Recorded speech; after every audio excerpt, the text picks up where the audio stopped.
Welcome to Security Halt podcast, man. Thank you for having me. Absolutely. I think anytime I'm able to find somebody that's able to transcend and own their pivot journey and then turn their journey into something of purpose to serve others, I got to have them on, because we tend to think that what we're going through is only, it only happens to us. Nobody else goes through these challenges. Then you open up the aperture when you get through your journey and you realize, oh shit, everybody goes through this. It's like, I'm not the only one. That common humanity comes in, and your book is that's an amazing title. But before we dive into that, man, how did you find yourself in the service, dude? The short version of the story is my dad was in the army briefly. So he's born and raised in Brazil, went to medical school in Brazil, came to the United States to find his future. And one of the quicker pathways to citizenship was if you join the military. So he did. Interesting fact is that he was not an American citizen, and he had a secret clearance because he was working at US AMRID. So that's kind of how things ran post-Vietnam era in the 70s. So between that and my grandfather, as I kind of mentioned in the book, who served in the Lithuanian army, went to their version of West Point. I sort of always had that martial attitude, and figured I'd follow my father's footsteps and be a Navy physician. He was Army, but I figured I liked the Navy better. Got into college, took the ROTC scholarship, and said, I don't actually want to be a doctor, at least not right now. I said, what do you got on the other side of the house? And they're like, well, you have a Navy scholarship. We can transfer it to the Marines. You can be Marine infantry. But I mean, at first they said, like, you can be a SEAL. And I was like, cool, sign me up. And they're like, oh, but your vision is so poor you can't see the large E on the chart. So they're like, sorry, you can't, no pilot for you, no SEAL for you, no nothing like that. And so we're going to make you a new power driver because you're a smart guy. I said, no thanks. Send me over to the Marines.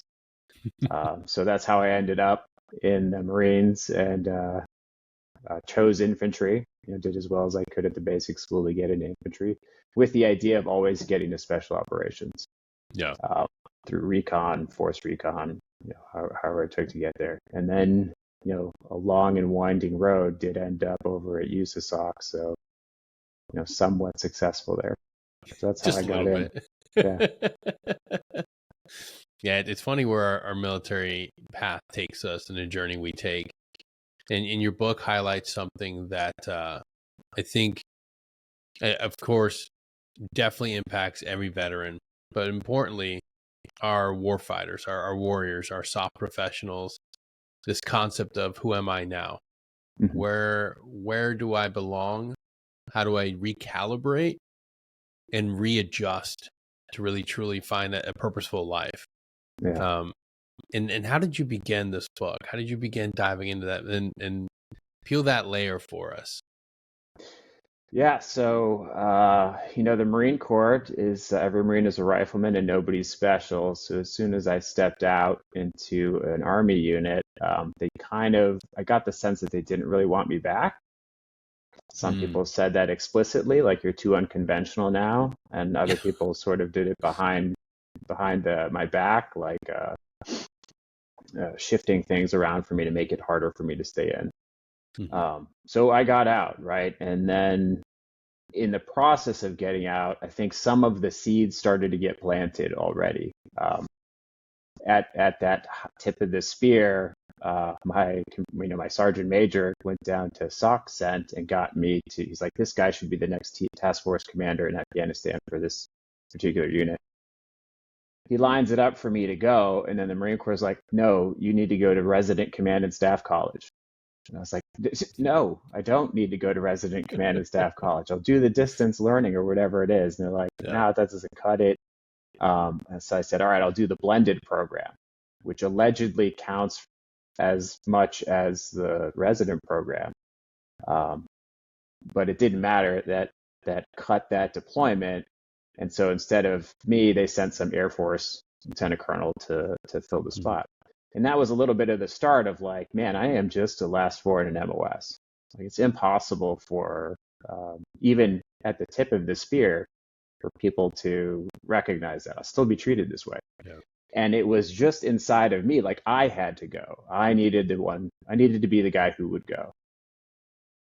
Whether that's lack of humility or whatever it is, at that point, like 15 years worth of combat tours,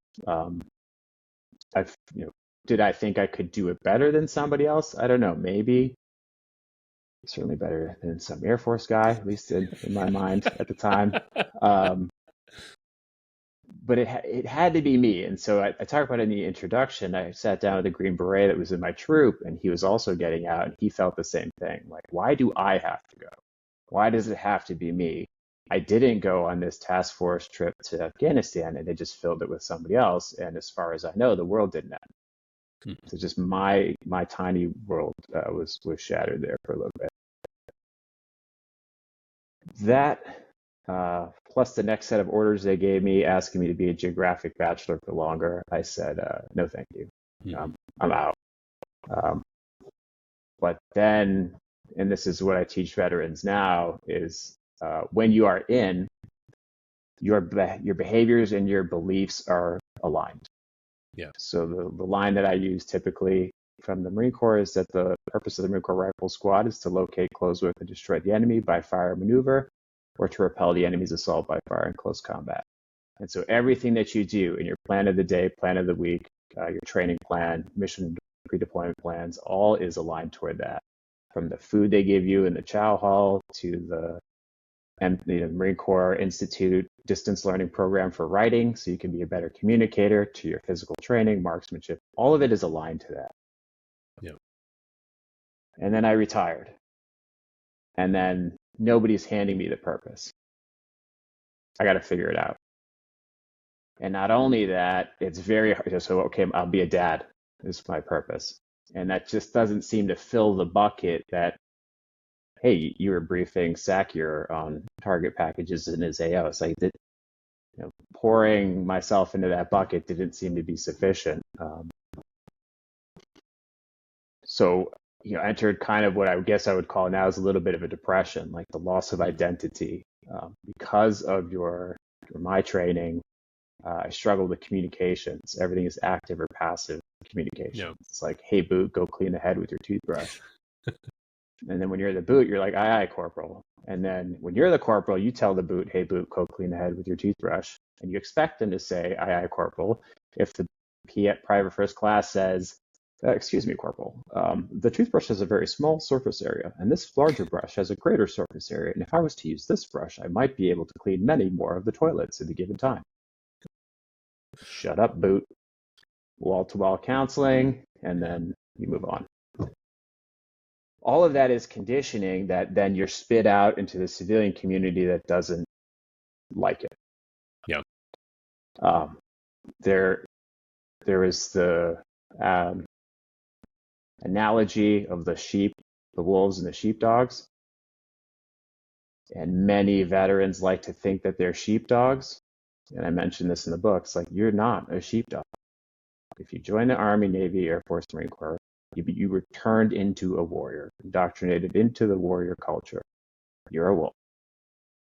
You're a wolf that's pointed at other countries. Yep. And you fancy yourself as a sheepdog, but you're a wolf. And the sheep culture doesn't want it. And sometimes, so within the 6 months of EAS, ETS, typically that's when things go sideways drastically because your spouse, family, whoever just expects you to revert back to what you were pre-wolf life. And it can be awful when your spouse is like, you're responsible, your sadness or your anger is responsible for the whole family's demeanor now, and you're dragging us all down.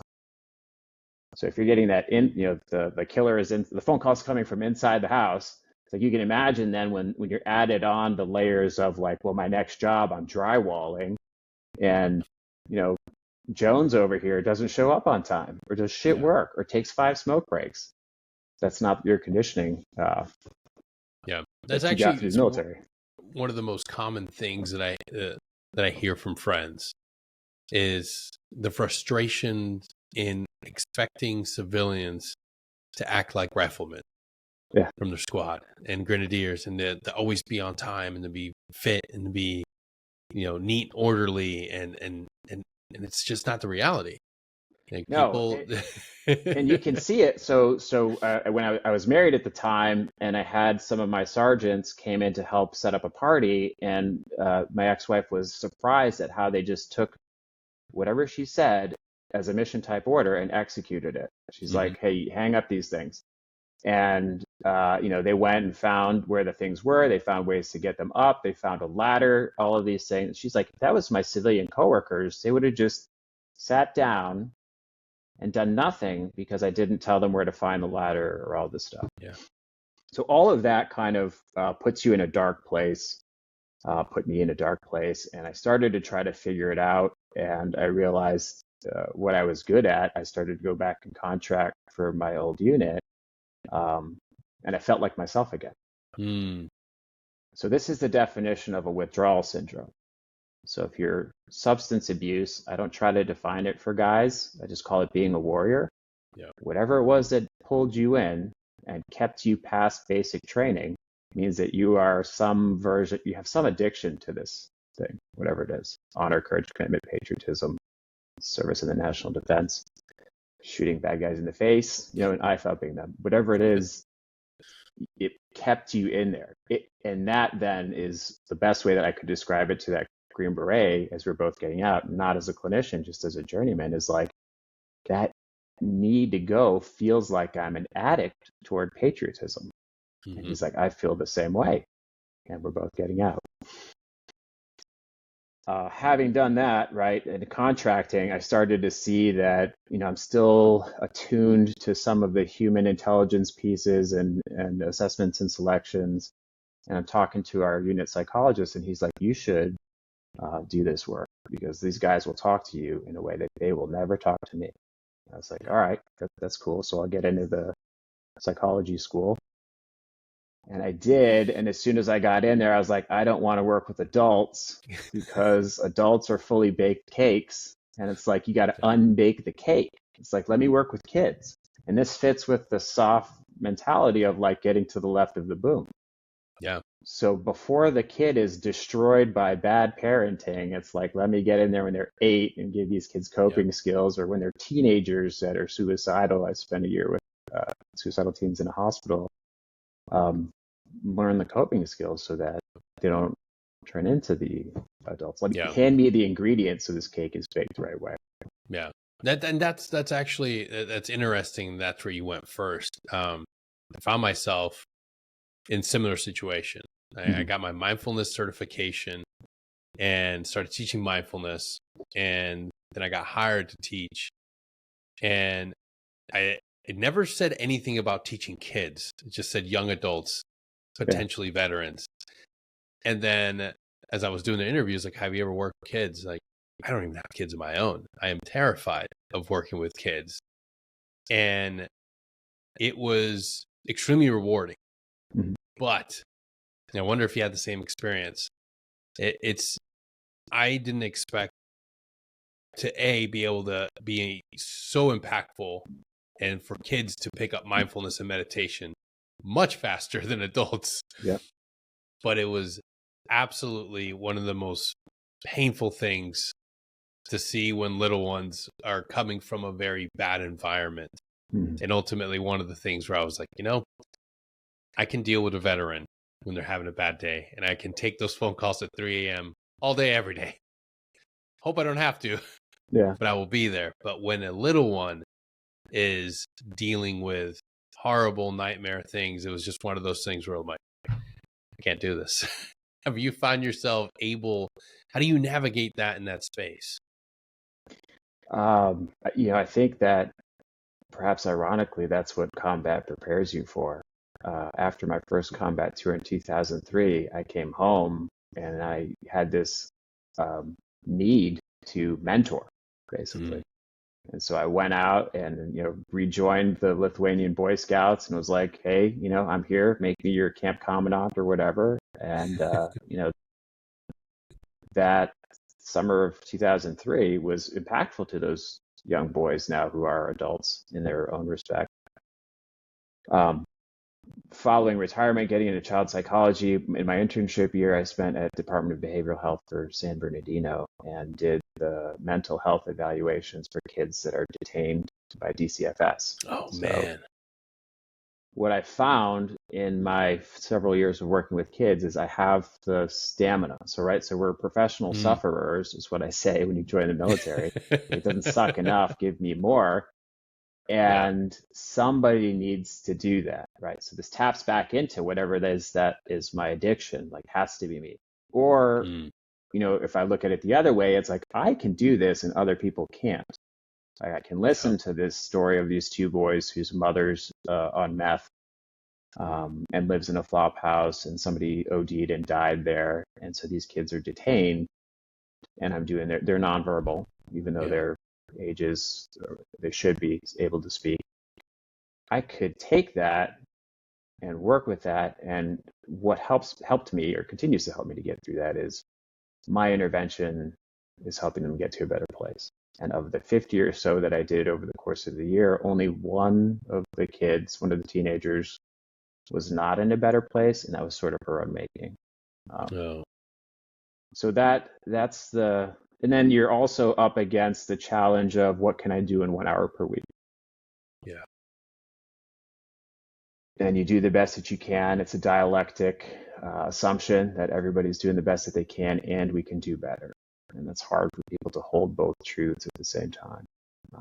Maybe that's part of being in combat, as I was able to figure that out for myself. And now just the calmness, like if I've been hit, it's 2003, I'm hit with artillery fire, I've been IED'd. When I have a 8-year-old boy in my office who's destroying all of my toys, it's like, it doesn't bother me. And I understand what's happening for that boy. He needs to destroy these things to elicit a reaction because he wants to get kicked out of my office. But I'm not going to do that. And so that's like step one. I earn this kid's respect, and then we complete a whole therapeutic the rest of the year in therapy with that boy. Pluses and minuses. So that's kind of that combat background / psychology piece got meshed together to help work with these kids that are coming from bad places, have traumatic experiences, and then the only thing that's left is for me to use your mindfulness techniques to be like, okay, I have to set the boundary here because I'm going home to my own kids. And I don't need to drag this child's challenges with life, that he doesn't have a father, into my own world. Yep. Being able to leave it, just like a lot of us tried doing it in the military. We always said, hey, leave work at work. And it's like, right. So you that's go the through the challenge motions. now is it's like with when COVID happened and everybody started working from home or living where they work, a lot of those physical barriers changed. So if you're in the team room, you go to work, you're in your uniform, and then you leave your uniform in the team room and you put civilian clothes on and you go home. If you get to a unit where you're always wearing civilian clothes, it's a little bit different, but still you have like a physical barrier there where it's like, okay, well, my phone is outside the office. So when I have my phone now, I'm me again and not warrior version of me. But that's so that's gone now for a lot of people. And then so eventually I had to get a job, and the VA was hiring. This is a long way of getting back to where did the book start from. And I did go to a friend's retirement ceremony, and I was talking to one of the wives of the other guys, and she was writing a book about the wives' experiences. And I had wanted to make my dissertation based on this warrior withdrawal syndrome. Because the whole time I'm in there, I'm taking notes to myself saying like, PTSD is this, adjustment disorder is this. So in theory, you have 6 months, in the big book of boo-boos, the Diagnostics and Statistics Manual, you have 6 months to get over something, adjustment disorder. You lose your legs, you have 6 months to get over it. And if you're not over it, then it's no longer adjustment to your new life situation. This is now depression or whatever it is. Those are the symptoms. You're depressed that you have no legs because in theory, you've adjusted to the fact that you have no legs. So I was like, all right, but I got out a long time ago. I haven't been to combat in 10 years or whatever it was at that point in time. So it's not adjustment disorder. And on the PTSD side of the house, I feel, going back to contracting, it's like, but I feel good when I'm around unit guys.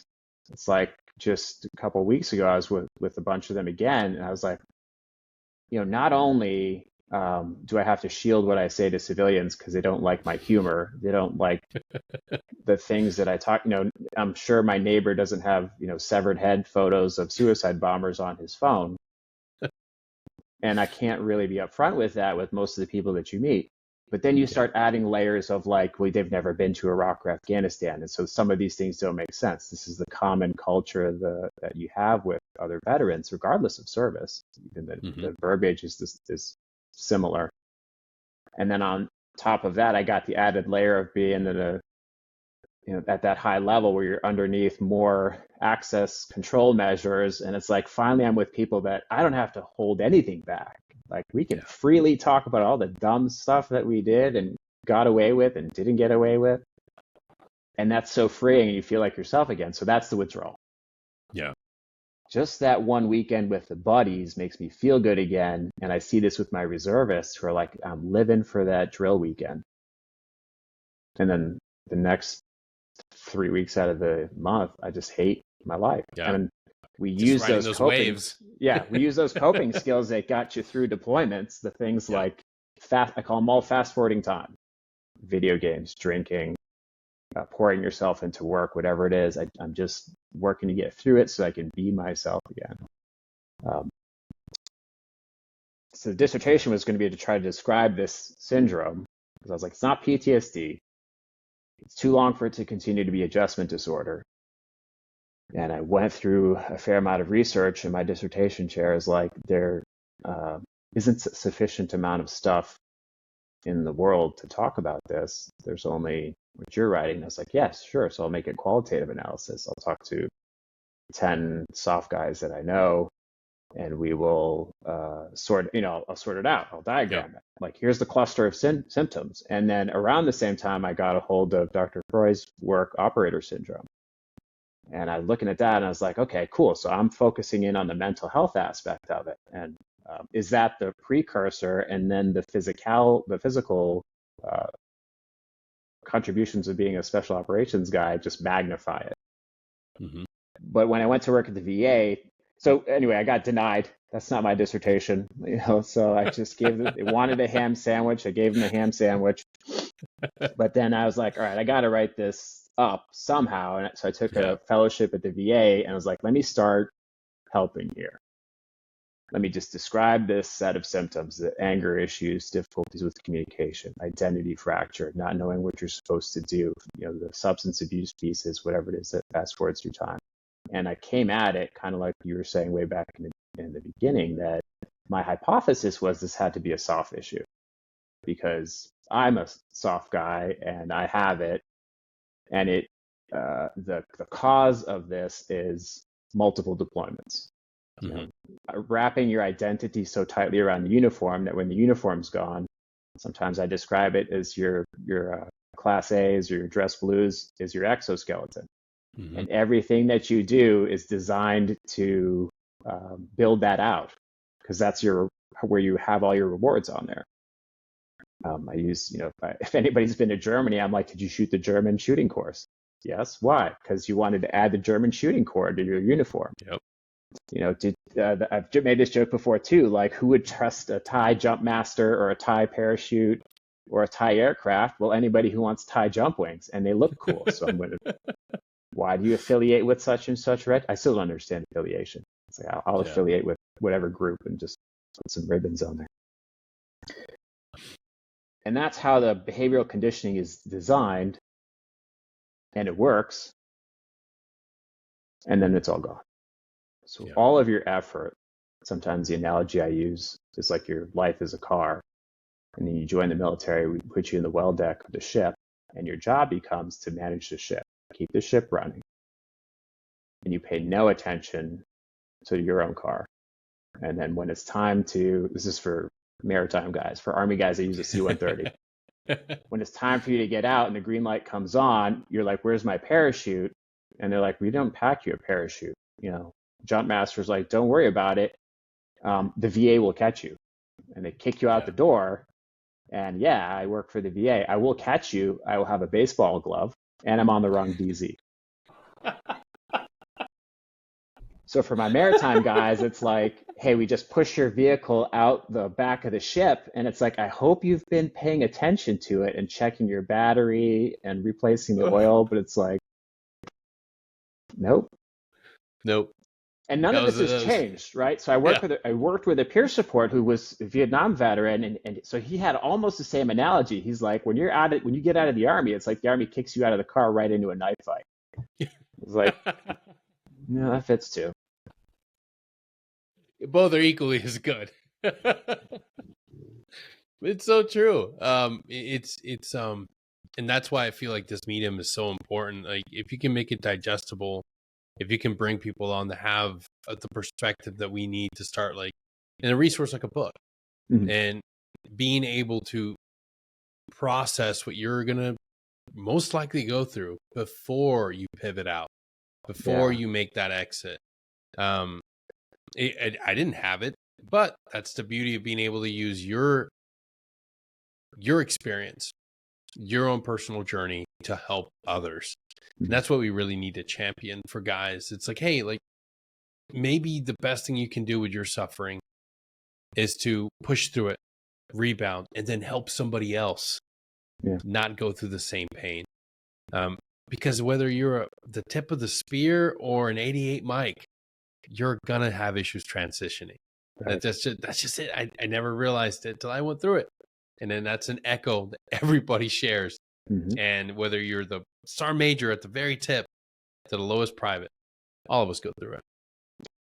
And that is what I learned in my first year at the VA. So I entered thinking that this is a special operator only issue, or it was a combat MOS issue. And then very quickly I saw that no, this is afflicts just about everybody who joins.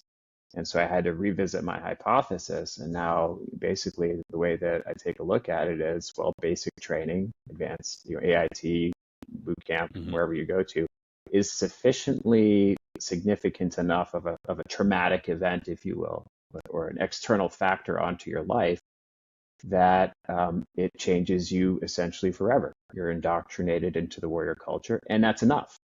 So whether your MOS is the tuba player for the Marine Corps band, or you're, a wheeled vehicle mechanic, an administrator, it doesn't matter.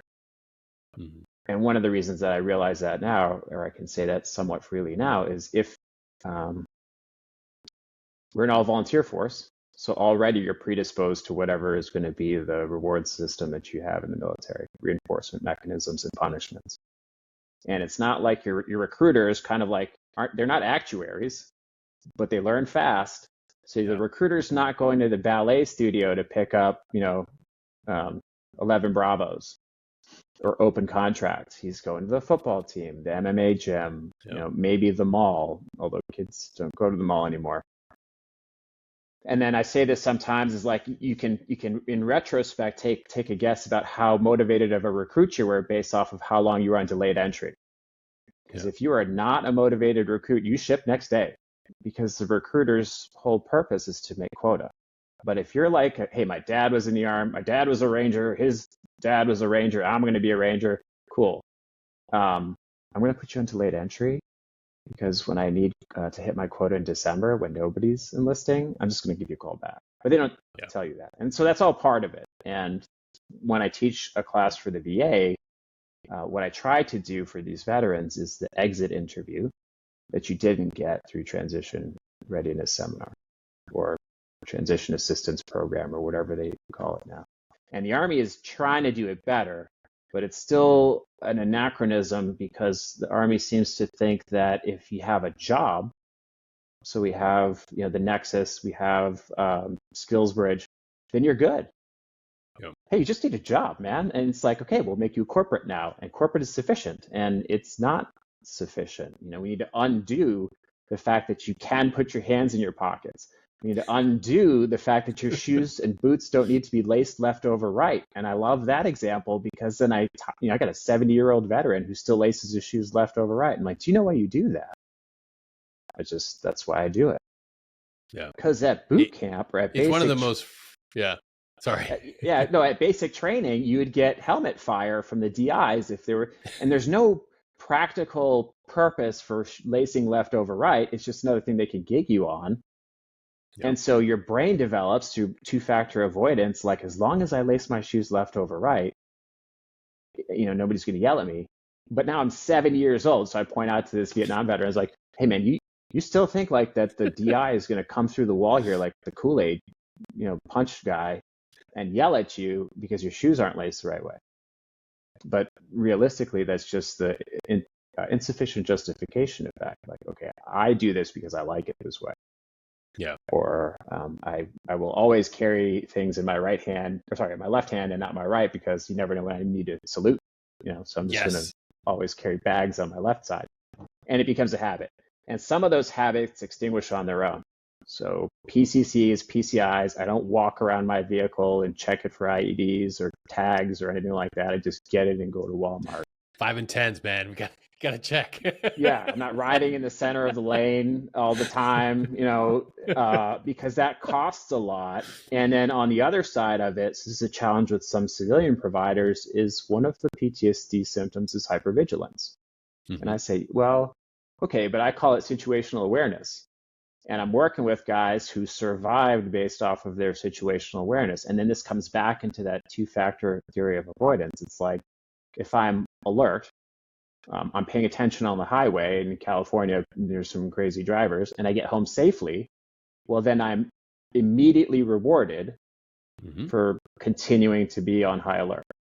If I position myself in the most tactically advantageous spot in the restaurant when I'm eating out with my family and nothing happens, well, but I'm immediate, there's the immediate reward of like, if something happened, I would have been ready. And then, God forbid that something does happen. And then it's like, that is the reinforcement mechanism that will just make you do this for the rest of your life. Yeah. And that's a frustrating thing. Like, trying to get guys to understand, like, you learned some amazing things that were so beneficial, but it doesn't mean that you have to walk around the rest of your life with a high and tight, with a T-shirt that says, I'm a disgruntled, broken veteran and leave me alone. Your grunt style T-shirt, your DD-214 on the back of your truck. How large can your combat infantryman's badge be? Well, it can take up the whole rear windshield if you wanted to. But that's the challenge too, because this is the issue, is you are in the warrior culture. And so in the acculturation models that, for better or for worse, I take them from the psychology community, the civilians want you to assimilate. The civilians want you to drop all of your values. In Southern California, punctuality is not a thing. When the kid's birthday party says it starts at 3, nobody's there at 3. And it's frustrating to the veterans. Like, come on, man. Like, hey, I did suppression of enemy air defense. 30 seconds matters. 15 seconds matters. Like, the mark goes 15 seconds prior to rounds on target. And we have to calculate time of flight in order to make sure these things happen. But they don't care. And they don't want you to be frustrated or show up frustrated when people are late. That's assimilation. So best we can hope for is integration. I will keep those values that I want to hold for my military career. Patriotism. I will fly the flag. I will be punctual even if nobody else is. I will have responsibility and accountability. I will do the thing that I said I would do, even though I don't expect others to do it. Unfortunately, we find ourselves sort of below the waterline, either separated, where I only hang out with veterans. I only go to MMA gyms. I don't try to talk to other people because they don't get it. And maybe I can survive in that tiny commune, or I become marginalized, in which case, hey, active duty is not going to call. And I lose track of my veteran friends as we all disperse throughout the country. And I'm not a civilian. And so I'm left there all by myself. And, if I'm in the separated side, that's when I'm wearing my grunt style T-shirt, because I want you to know don't tread on me. I will wear the snake on my shirt so that when you're walking up on me, it's like, yeah, this is where it's at, bro.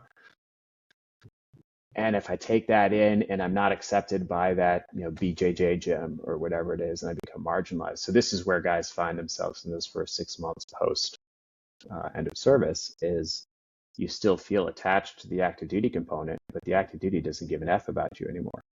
Yep. I saw a post a while back where some veteran was talking about how it's been a year since they got out and their company commander hasn't called them once.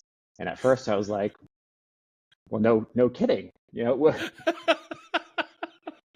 Really? Like, you're out, man. Why would your company commander call you ever at all? Like, they got to move on with, training for the next shenanigan, the next goat rodeo. But then I thought more about it, and I was like, that's part of the problem. Yeah. Is that the culture? I am no longer accepted by that culture, and yet I still identify with it.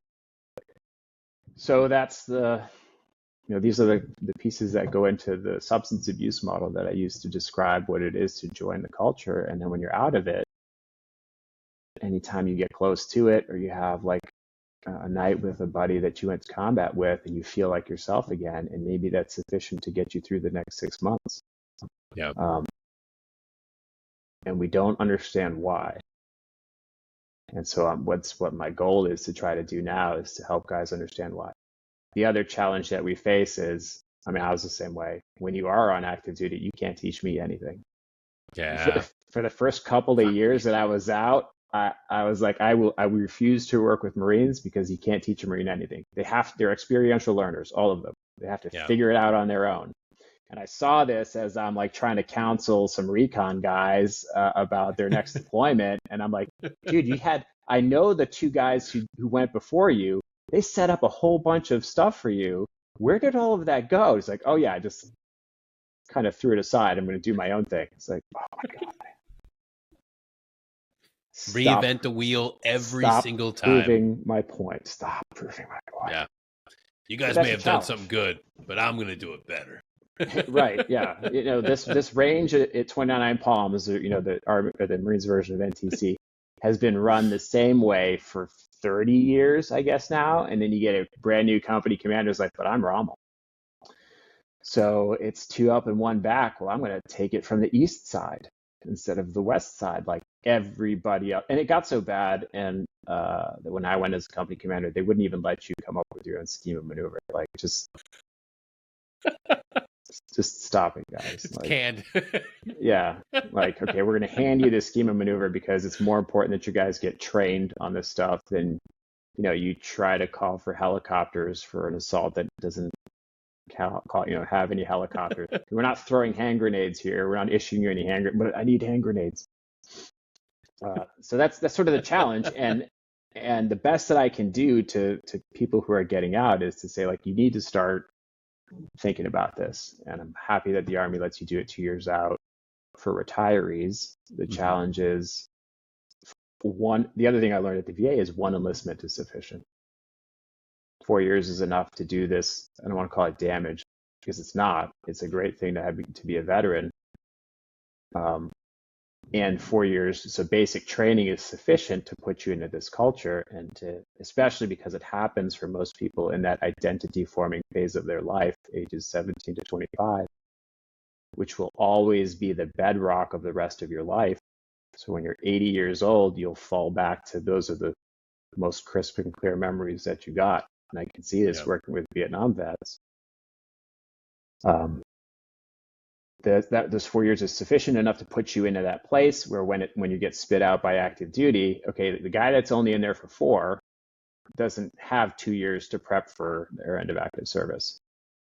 And if you enlisted at 18, you're 20, you're not even fully formed in the frontal cortex to think through this stuff. And I'll have some younger vets that are just like, I don't know what the heck, I don't know who I am or what I'm doing. And that's where existentialism comes in. And I tend to end my course that I teach with Camus' Myth of Sisyphus.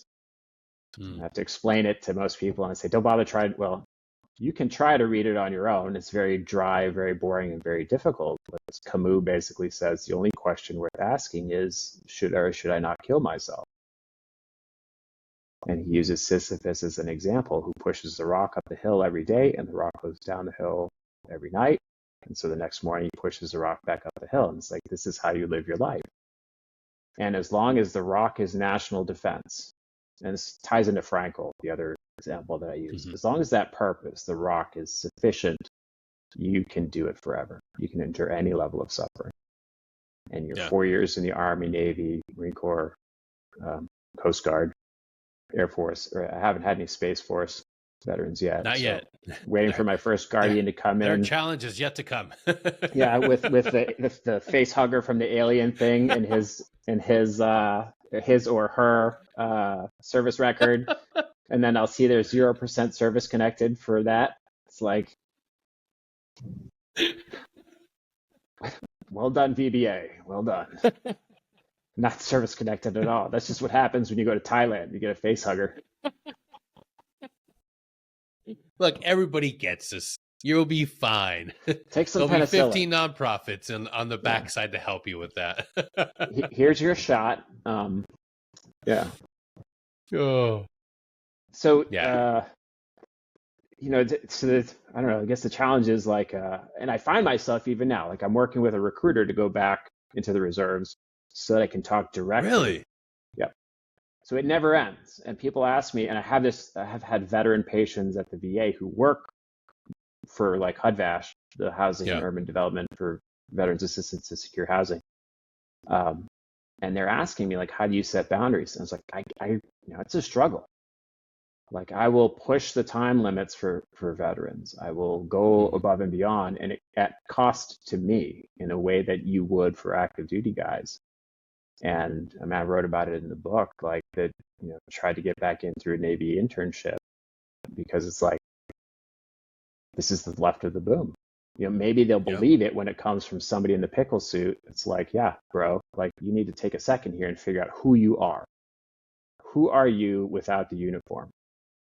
And this isn't necessarily specific to the military, right? Like I see this in like Tom Brady. Sometimes I'll use him as an example. Yeah. What are you without football, man? And he retired and then unretired because he's a quarterback. And what did it cost him to do that extra year? Apparently his wife and kids. Yeah. And so that is model is very similar to what happens to a lot of these veterans. A lot of us, like 6 months, within the 6 months of EAS, I'm divorced. I don't know what I'm doing with myself. And all of those things compound to put you into that marginalized category because your active duty company commander can't be bothered to give you a call to see how you're doing. Oh. And the civilians don't want you either. And it's like, what kind of work can I find that competes with having been in a 11 Bravo Papa who's not a dirty, nasty leg? And yes, there's nothing like it. And then there's also the challenges, especially for those. It's like you're the Plato's man who's left the cave. You see a meritocracy, generally speaking. You see that or you see how even in a meritocracy things can get twisted. And for most people, you've traveled to other parts of the country, and the longer that you're in, you've seen other countries. And to my counterparts, like even in postgraduate school, it's like, do you understand that because the question comes up, like, do you think America would have ended slavery on its own? And like, yes. And then we have to have the discussion, like, are you not aware that slavery still happens? Like, I've been to Africa. Yeah, I've seen them. I've unintentionally contributed to the continued slave trade in the form of like sexual exploitation. It's like, if you've ever been to a buy me drinky bar, even if you didn't buy a drink, just your presence continues to perpetuate people being taken and put into places and held against their will. Is it indentured servitude? I don't know. I guess it depends on if you can send remittances to your family or not. But this is that aperture is opened, and then you come back, and then your peers are like, I feel like I was, or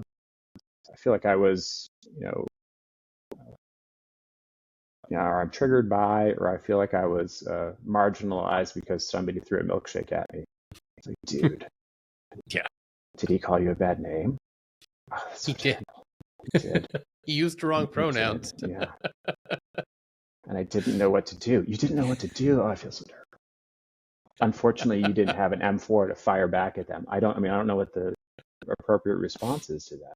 But so those are the challenges again, right? All of these things that you are now aware of having been in the warrior culture. Like I said, and even inside of that, so the other piece for those who didn't go to combat is I don't struggle with myself, but I see others struggling with it because there's an imposter syndrome. Mm-hmm.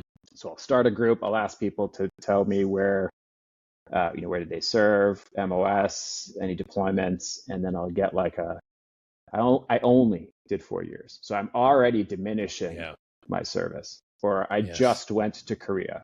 I didn't go to, combat or war anywhere. And I mean, I was working with one young Marine who eventually it came up in the course of our therapy because he's talking about some SF communicator buddy of his who's physically got a lot of physical damage. He's got a lot of physical pain and problems, back injury, knee injuries. And I asked him the question, like, well, would you trade all of his physical ailments so that you could call yourself a combat veteran? And this young former Marine is like, yeah, I guess so. And then in that moment, I'm like, wait a minute. So like, is this an issue between you and I? Because you know my background. Are you envious of my service? Because if that's the case, it's like this is a whole other level of things that we need to start working on. And I would see this even on active duty. I mean, there's guys who got stuck on the rock in Okinawa for OIF1, and they just are miserable because there aren't very many Marines who join to just scuba dive in Naha. It's like, no, we all wanted to fight. And just based off of timing, it didn't happen. Yeah. And that's one of the reasons why I included kept climbing to the tip of the spear. And then when you're at the tip of the spear, it's still like, it's a roll of the dice, man. Like, there's a Jort cycle and it's either you're going or you're not going. And then every once in a while, like for Bin Laden, they're like, okay, well, we want to handpick guys, but only from Red Squadron. Well, God damn it, Yeah. Yeah. It's such a weird thing that guys feel like they have to proclaim how many combat tours they did or didn't do or things they missed out on. And I see it all the time on the podcast. Guys will go, before we get started, I only served in Iraq.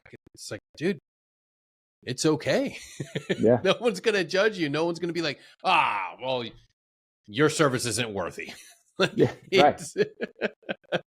And that's part of all that hypothesis getting changed. And I go back to saying like, hey, the only thing that matters is you got through basic. Yeah. Because it means that you have whatever that gene or whatever that is that fires in your brain that causes you to be addicted to service was tapped and continues to be tapped. If it wasn't, you either would have said no to the recruiter or you would have been separated for failure to adapt. And so the indoctrination is done. And then, like I was saying before, I don't like to use the word because it has a lot of negative connotations, but deprograms you. Yeah. There's no deprogramming. So there's no untraining. I trained you to go from 0 to 100. I trained your tiny little 4-cylinder engine into being a big block V8, like a 302 or 454, depending on if you're a Ford or Chevy guy, because that is how our HPA axis works. And I need you to respond with hardcore vicious intensity. When the round comes your direction, I need you, even if you're a clerk, to respond because lives back to that 15 seconds, plus 15 for or minus 15 for the mark to the time on target. And have you noticed that there is also a higher number of our veterans that didn't serve in combat theaters that are struggling with issues like suicide and depression a lot more? Because one of the things that I really notice is when I talk to somebody and they have that initial like shrinking down, feeling like they're not worthy of mentioning that they serve, they often share that they've dealt with suicide ideation, drug addiction. And it's a lot of it comes from them saying like, I just feel like I didn't do enough. I didn't see combat. I'm not worthy of talking. And that's why I think it's really important for us to kill the myth. that you, just because I served in this capacity, or just because I went to these combat theaters, doesn't make me better than you. Like, I want you to feel like you have a seat at the table as well, because people are suffering and they're feeling like they can't talk about it because they didn't go to the big game. Yeah. They never saw the elephant, right? Yeah.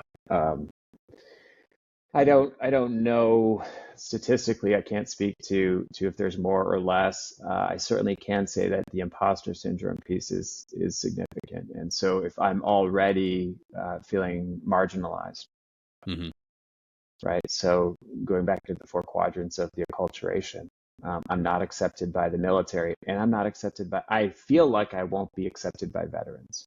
Yeah. So if I'm going to go to the VFW and put my hat on and I can't put any pins on that thing, then it's like, I won't feel like I belong. And sometimes you then end up doing the opposite action, which is we're back to overloading. Like, I need everybody to know my DD-214, and so I will have the combat infantryman's badge tattooed on my forehead, Tastefully. Right, or under my eye, so people think I'm Post Malone, maybe. Like, it'll fit in great with the kids. They'll take a shining to it. Yeah. Oh, but you'll find that, right? So like guys will have like, yeah. And I say this about Marines. Anytime, like even in the airport, I'm 99% sure that guy's a Marine, and then I don't have to. I have to like wait maybe 2 minutes, and then I will see the thing that's like, there's the last percentage point. Like, oh, there's the Eagle Woven anchor tattoo or whatever. Yeah, man, I do the same damn thing. Same thing. I just talked to a buddy about this. I moved away from the hub. I'm no longer near we're in the footprint of 7th Special Forces Group, and I go to my sign up for a gym, go there, and I immediately hone in on him, like, that guy's a Green Beret. I don't know what he's doing here. That guy's a Green Beret. And he did the same thing. And it was like, comes up and he's like, hey, cool tattoo. Did you get it in Colombia? I'm like, yeah. Green Beret? Yeah, Green Beret. It's like we all search for that commonality, and we want it because we want to feel connected. And it kind of helps me understand why the grunt style t-shirts are out there and why guys wear them, because I've heard the same thing. It's like, I wear it and I'm hoping another veteran sees it and it connects with them, and then we can have a moment of talking, and then I understand. It's like, all cheesy slogans aside, it serves as a connection point for a group of individuals that want to have that connection, that missed their service. It's the near and far identification symbols for somebody that's gonna look. So that goes right back to the book, right? So that is the withdrawal piece. If I can link to another veteran and have a brief communication about how awesome it was in Colombia, and as a 7th group guy, I'm sure at some point in time you had a Colombian wife, because you all do. No, I'm the anomaly. I love white women. I married the just blonde hair, blue eyes. It was just, she's perfect, and in every way. But right, so that's with detracted from the point that I was going for. But the where I'm headed to is to say that, like, but you get that little piece of, I feel like myself again. Yeah. And so if I am wearing that stuff, if I am sending out, if I am transmitting, I am a veteran. It's both. This is the guys that are in that separated category. Yeah. Where I'm transmitting, don't fuck with me. I'm even my sailors are like, I can kill you with my hands. I'm like, really, dude? You're a machinist, mate. Like, with your hands plus a wrench? All right, man.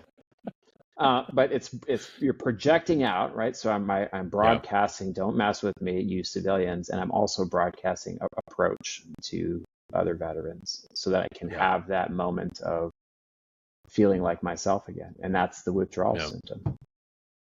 Yeah, dude. Before I let you go, how much longer are you said you're trying to get back into the reserves? Is it almost complete? Are you almost back in? And what's that going to look like? I have no idea. They've tried a couple of times, and I told the recruiter this time, like, look, man, if you want to do the hard work of like turning off my retirement pension, or like convincing the Marine Corps to like not pay me on the drill weekends, I will do it, because my motivation is to get in front of the PFCs that aren't going to be able to go to a skills bridge or go to legitimate TRS program and say like, look, man, you're 22. This is going to be with you for the rest of your life, and I need you to start. Hey, here's your homework. Come back in 2 weeks or whatever it is, and tell me who are you once the uniform is gone. Yeah. And where can we get the book? It's available anywhere you can buy stuff on the internet. So on Amazon, Barnes & Noble, the publisher has it on their site too, Ballast Books. Nice. Heck yeah. And if people want to connect with you, where can we find you? You can call the VA.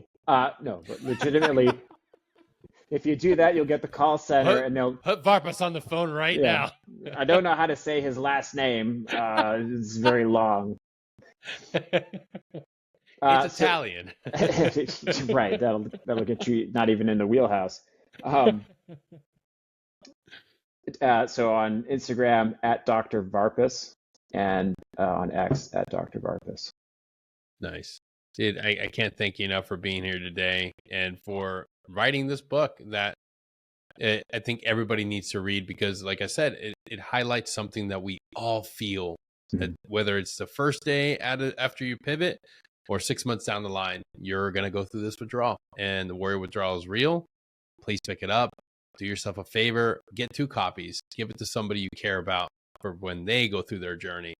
Because let me tell you, folks, it's real. You can be as ignorant as I was, but I hope that after listening to a few of these episodes and listening to Varpas' book on audio, it's available on audio, right? Not yet. Not yet? Oh, man. Yeah. I'm trying to fight that because guys are like, I don't want to read. It's an audio book.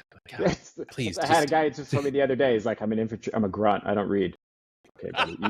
You retired as a colonel. You're not just a grunt. I do it. They all say the same thing. All of them say the same thing. I eat crayons. Okay, man, you have a postgraduate degree. Well, screw it. Too. Yeah. My Contact me. Crayon is red. I'll read the book for you. Partial to blue.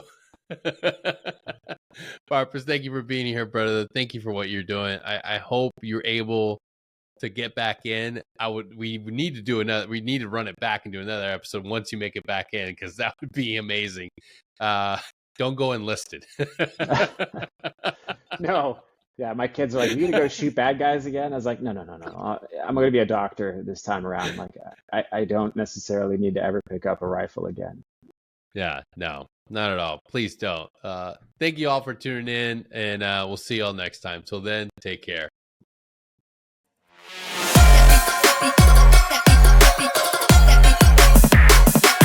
Yeah.